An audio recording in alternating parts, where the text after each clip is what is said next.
This is a truck dashcam footage of a man who was driving on the highway following this white car. The exact location is uncertain, but some people speculate it was in the south of Taipei in Tucheng. A second white car comes right in front of the truck while taking the exit and driving extremely closely to each other. They clearly have a small road rage at this moment, as the truck does not let the Mercedes get in front of him and he constantly tries to force himself in between. After a few minutes, the white Mercedes stops in front of the truck with his flashlights on. Surprisingly, another car pulls next to the white one, probably making a drug deal in the middle of the highway.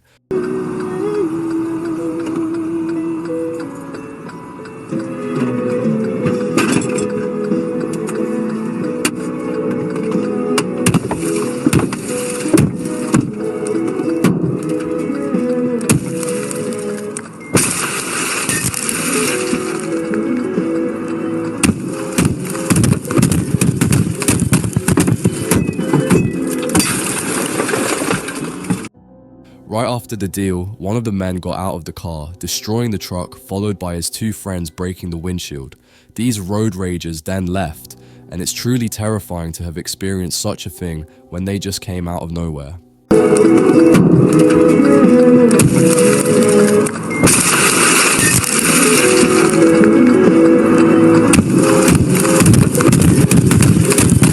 On February 21st, 2012 was uploaded the video showing a man at Faleha Falls in Rubio Canyon, Altadena in California. Matt slipped on the mossy waterfall face and let go of his brake line. Well, it's a little drier.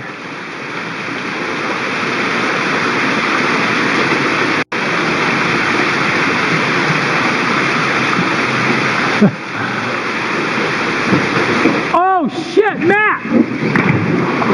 Fucking holy shit! His leg loop auto block was not affixed properly, as verified by a still frame, and did not grab it.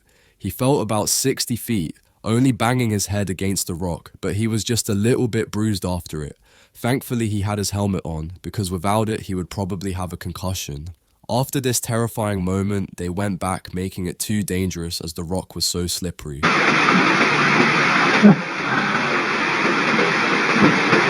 Oh shit, Matt! Fucking holy shit! This phone camera footage was caught by two men who work in road security in Saudi Arabia. The video has barely any context to it, which makes it difficult to know who this lost man was, and especially how he could end up alone in the desert for a whole 4 days.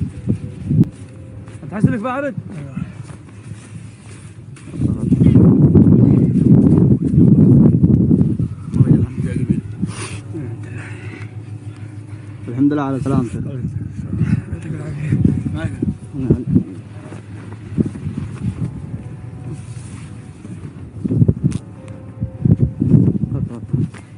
The road security officers are basically highway police.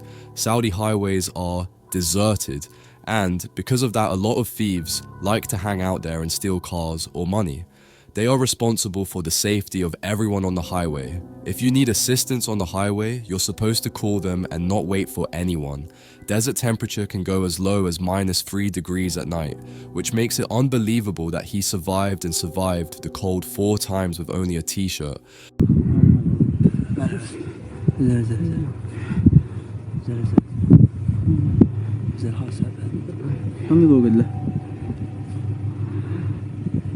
خلينا نشوف العلج وانت لفه يجي على ظهر بطن. لا ما عليك خلاص لفه كامل قاعد عليك اذا خلاص الحين ما عاد بحس بهواء يا داي يا ابراهيم. The man filming said, "Yo, Ibrahim, we found a man that has been lost for the past 2 days in the desert. We need some dates and maybe food." The voice from the phone, "I got you, I'll come. Man with the cell, "Yes, hurry up brother. Warm up the car so we can get in while help comes." He hugged the man who was in bad condition and almost froze to death. The two men came at the right time, saving his life, and he thankfully survived but was still traumatized. عجل تكفى. عطني تمر خلاص معكم تمر خلاص. عجل تكفى. سألك كم قد له يا ابو؟ خل لا تحرق.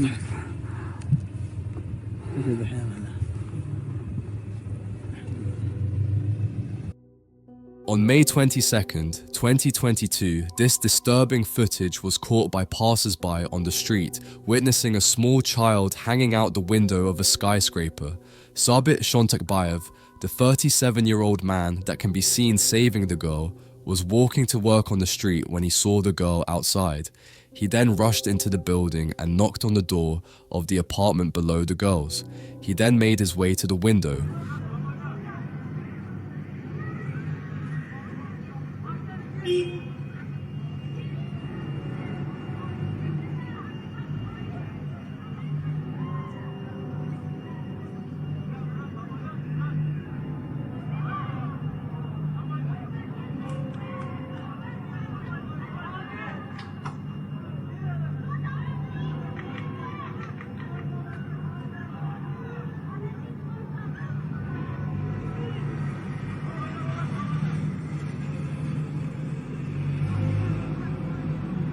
Apparently, he did not have a safety harness, so his friend held his legs.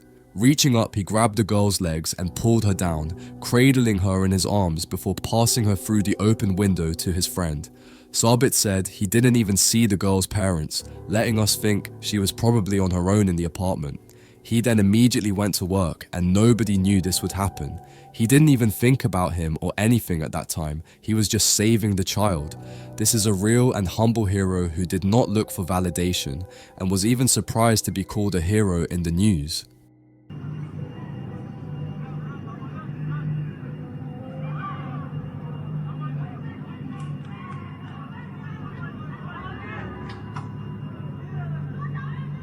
This dashcam footage was caught on September 13th, 2022, shows this black Tesla car traveling north on Alhambra Circle. Apparently, during the 5 seconds before the crash, vehicle data showed the maximum recorded speed was 90 miles per hour in a 30 miles per hour zone. Nicolas Garcia, the driver of the Tesla, beat the red light on Coral Way. After crossing the intersection, there was a hump on the road.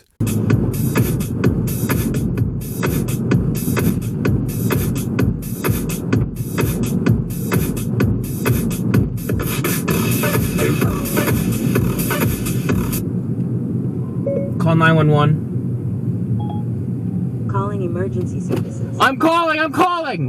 Go check, I'm calling him! I'm calling, go! The left front of the car struck a tree, rotated 90 degrees counterclockwise, continued north another 42 feet until the passenger side collided with a second tree. After the second impact, the car rotated 180 degrees clockwise and came to rest near the second tree. Video shows sparks quickly turning into flames. Investigators determined the crash damaged the high-voltage lithium-ion battery case and it caught on fire. Unfortunately, Garcia, the 20-year-old driver, and Jasmine Alcala, a 19-year-old passenger, died. They were near Garcia's home.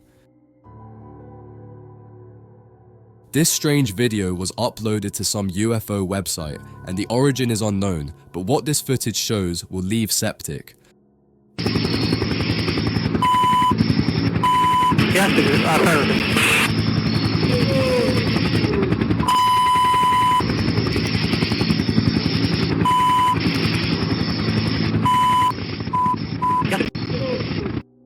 The video shows a tall grey alien walking away in a very slow manner as the cameraman freaks out swearing. There are sounds of a helicopter lurking by. You can see the eyes and shape of the alien's face and even its arms as it walks away. Tell us in the comments what this could be. This interview of Chris Watt was recorded on August 16th, 2018, just after the disappearance of his wife and kids. He was involved in an extramarital affair with a woman named Nicole Kessinger, who he met at work and pursued a relationship with her. He said he felt more in control and could be himself, not like his wife. During the interview, he was extremely calm and confident with some little smirks which could tell he knows much more than what he's saying. What happened? Your wife came home. Tell me what's... She came home from the airport 2 a.m. and I left around 5:15. She was still here, and like about 12:10 in that afternoon, her friend Nicole showed up at the door Like I had texted Shanann a few times that day, called her, say, you know, but she never got back to me, but she wasn't getting back to any of her people as well.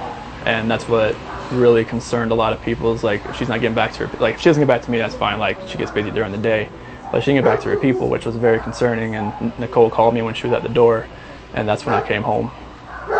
And then walked in the house and nothing was vanished, nothing was here. I mean, she wasn't here, the kids weren't here. Nope, nobody was here.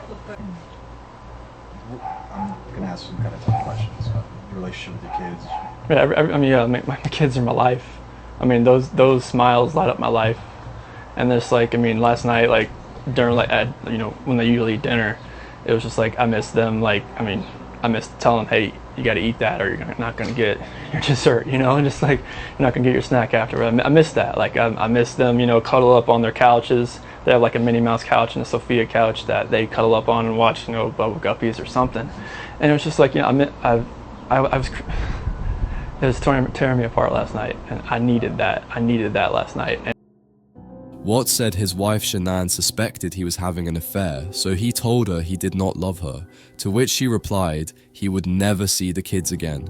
That's when he strangled Shanann to death. All this time he was pretending to not know what happened to them, when just a few hours before he killed his wife and then his daughter by finishing with his little boy. Yeah, this might be a tough question, but did you guys get into an argument before she left? It wasn't like an argument. We had an emotional conversation, but I'll leave it at that. But I just want them back. I just want them to come back. Just after this interview with the FBI, Chris Watts admitted the 3 horrifying murders he committed were sentenced for 3 life sentences. He did not seem to feel bad at all, either in the interview or after his sentence, making this one of the most disturbing moments caught on camera.